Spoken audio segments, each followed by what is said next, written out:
Matthew 5.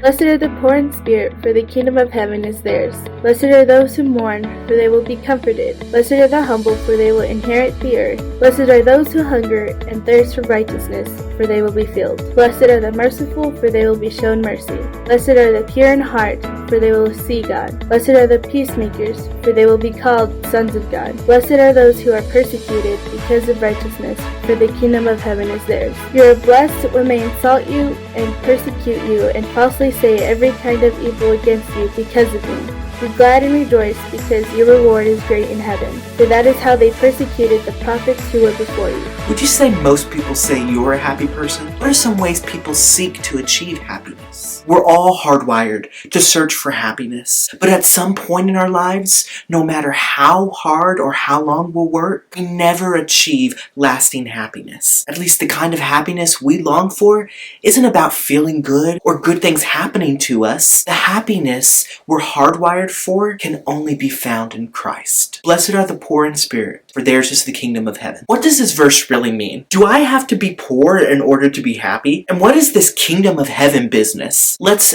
ask ourselves, what does it really mean to be blessed? You know, this word comes from the idea to be happy, fortunate, or properly said, one who is in God's favor. And this poor in spirit is interesting because it packs so much meaning behind it. This phrase allows us to understand that we must recognize that we are completely bankrupt without Christ. Think of the beggar who's on the side of the road. This person has no idea when they will eat their next meal. They don't have a place to lay their head. This person is completely destitute. Well, Joseph, I understand that this is a poor person. Well, what does that have to do with being poor in spirit? Because being poor in spirit means that I accept that I am nothing without God, that I am completely dependent upon God. So I must humble myself. I must not think of myself better than others. I must understand my value. This kingdom of heaven business, what is it? You know, this phrase can be confusing, but it does pack a deeper meaning. One, it's talking about the kingdom that has arrived through the coming of Jesus, but it also suggests that there is a future fulfillment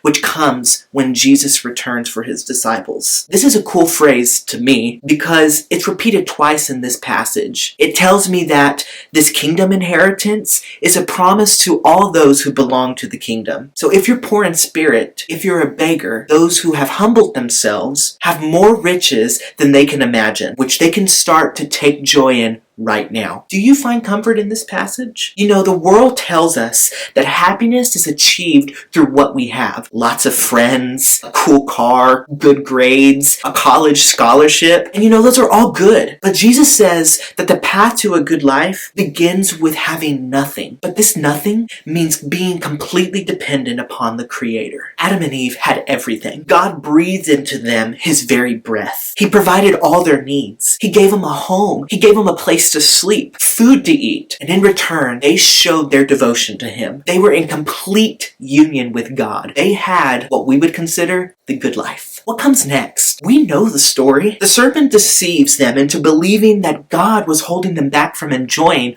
all the pleasures of life. The serpent led them to believe that the tree of the knowledge of good and evil was good for them. God is just holding you back. Come on, just one bite. Sounds like the evil queen from Snow White. Selfishness took control of their hearts, and sin entered the world. So by just one act of selfishness, there was an explosion of sin. So all hope is lost, but God. There's that famous phrase, but God. You and I have been offered a chance to return to him, to receive that kingdom promise by humbling ourselves, by being completely dependent upon the one who can bring us true happiness. We want to thank you so much for tuning in this week. We hope that this series is an encouragement to you. One quick announcement. We hope next week, following the video, that you'll join us for our first Instagram Live. We will answer any of the questions you have regarding the videos in real time, similar to the way that we would if we were meeting in person. So, tune in next week for our next video on Wednesday at 7 p.m. with discussion to follow. Have a great week.